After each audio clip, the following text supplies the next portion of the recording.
Hey guys, Aqua Duelist here, and today I'm showing you guys my Chaos Max Dragon deck profile. Well, Turbo deck profile, I guess you could say. This deck is really insane, pretty crazy. So I have 24 starter cards, last I counted. So it's pretty consistent overall. Not playing any of those garbage Blue Eyes cards, except for this, the other Ritual, and the original Blue Eyes, because we have to, but we'll get into that later. So we're going to go ahead and jump right into this. So starting out, playing 3 copies of Blue Eyes Chaos Max Dragon. One of the only few good Blue Eyes cards that exist. Can't be targeted, can't be destroyed by card effects. And then it does double piercing damage. It is the only monster in the game, I believe. I think it's still the only one that does double piercing. So that's like a really cool thing about this that I like. So then I'm playing 2 copies of Blue Eyes Chaos Dragon. It's not as good as Chaos Max. It does work really good, really well with it in tandem, but I don't think there's a need to play 3 particularly. You could play 3 if you really wanted to. I think 2 is not just like it's good. Could cut down to 1 with all honesty, but he has the same protection as Chaos Max, and if you use a Blue Eyes White Dragon to Ritual Summon him, he gains the effect where if he attacks the opponent's monster, change all your opponent's monsters' battle positions that at least you can, as possible, because you can't do that with links. They don't go into defense. Its attack and defense becomes 0, and it does piercing damage. So yeah. And then lastly, 1 Necros of Unicorn. Literally just skill drain for the extra deck. Pretty nice going second. Just kind of, it's a little thing that can help. So yeah, that's those guys. Next up, we are playing 3 copies of Brick City Garnet Dragon. This card is absolute utter garbage. You never want to see it. It's literally a Garnet that you have to play 3 of, basically. I mean, if there's some people are probably going to argue, oh, you could just play 2 once they see like my ratios and stuff, but no, you need to play 3. The reason why I play 3 is if you draw 1, that actually does limit what you can do with the deck. So just having the 1 in the deck. So yeah, that's why I play 3.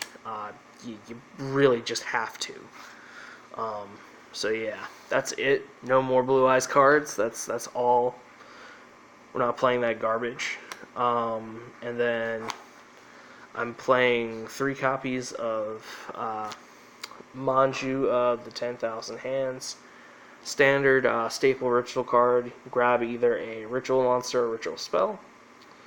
And then next up, I'm playing 3 Gale Dogras. Another normal summon monster that we play. So you pay for him. He's a really old card, so a lot of people probably don't know what he does. But you pay 3,000 life points, discard a monster from your extra deck to the graveyard, and it does say discard for that. So older wordings.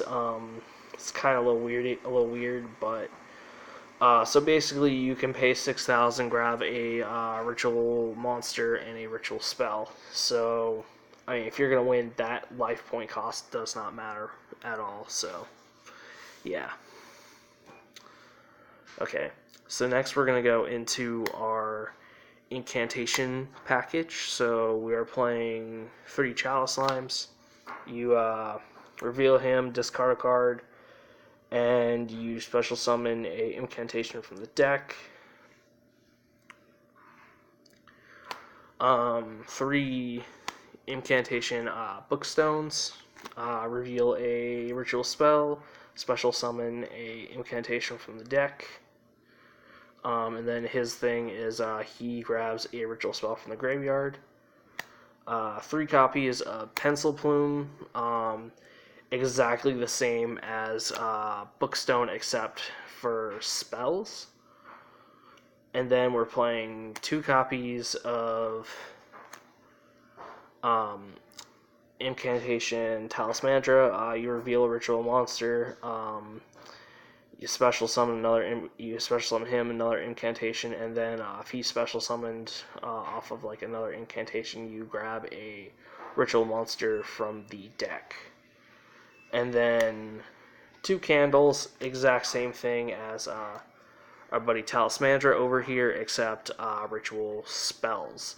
So the reason why I play 2 of these guys and not 3, and I'm playing 3 of the Pencil Plume Bookstone over these guys, is because you want to see the Pencil Plume and the Bookstone more than Talismandra and Candle, because you want to be special summoning these off of the Pencil Plume, the Bookstone, and then the Chalice Slime.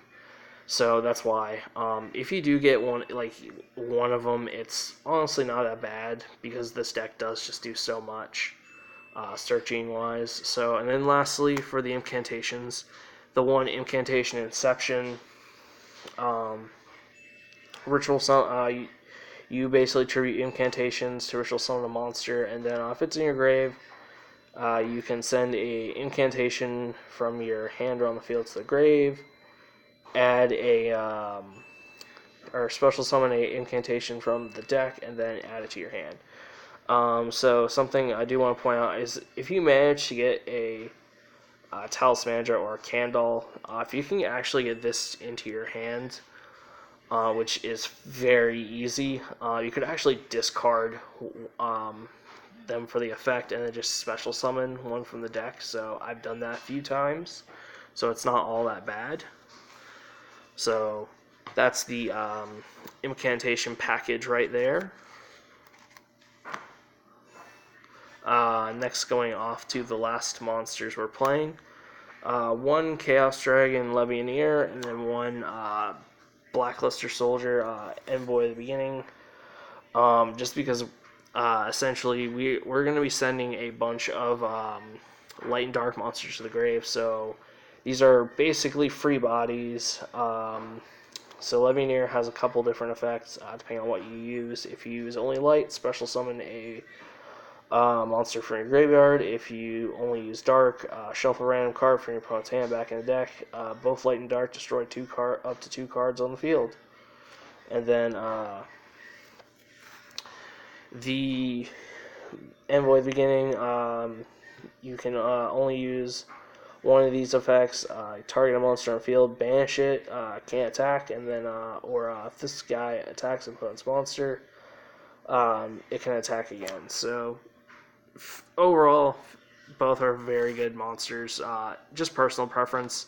I just like doing 1 of each, because why not? That's my thought on them. They're both really good cards. So going off to the ritual spells, we play 2 copies of Advanced Ritual Art. Can ritual summon a monster. You have to send 1 monster from your graveyard to the deck whose total levels equal the same as the ritual. And then Chaos Swarm, we basically banish a Blue Eyes from the graveyard to special summon a Chaos ritual monster. And then for the last few cards, we're playing 3 copies of Preparation of Rites. So we can add either Chalice Slime or Unicorn to our hand, and then if we have a ritual spell in the grave, we can add to the hand.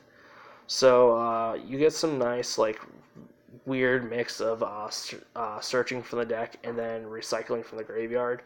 The recycle from the graveyard effect pops up quite a bit, so that's always really nice. And then 2 copies of Extra Foolish Burial. We pay half our life points and send a monster from the X deck to the grave, and basically either add a ritual spell or a monster. So that's actually not too bad. This with the Gale Dogger is like pretty ridiculous. So yeah. And then lastly, for the extra deck, there's only 3 cards you actually just need. And that's 3 Herald of the Arclight. If it goes to the graveyard, you add a ritual monster or a ritual spell. That's the only card you actually just need. You're not going to be going into your extra deck, really. But for those of you who do want to,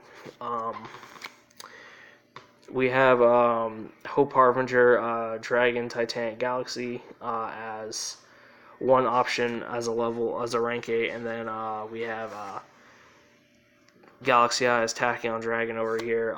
Basically just a negate, and basically a kind of like negate, or he kind of like, I don't know how to explain it. It's more like a somewhat of a semi-skill drain that can attack twice. That's like the best way I can really explain him. He's kind of weird.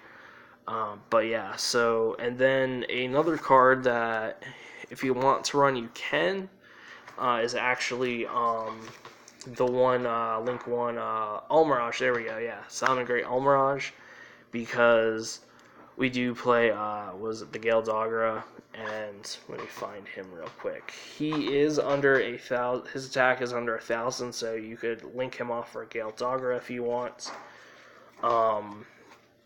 So yeah, that is the end of this deck profile. Thank you guys for watching. Hope you guys enjoyed it. A lot of Blue Eyes players are probably pissed off at me now because I basically said Blue Eyes suck, and I'm not going to be wrong, it does suck. Blue Eyes is garbage, other than really this and I guess Alternative, although I don't really think Alternative's that great. So thank you guys for watching. Hope you guys enjoyed the deck profile. Comment any comments you got, and if you guys want to join my Discord server, link in the description to that down below. Link in the description down below to my Patreon as well, for those of you who do want to support the channel, and link in the description down below to my Facebook page. So you guys can kind of see some stuff that's going on behind the scenes, I guess you could say, as far as what I'm doing with the game. So yeah, thank you guys for watching.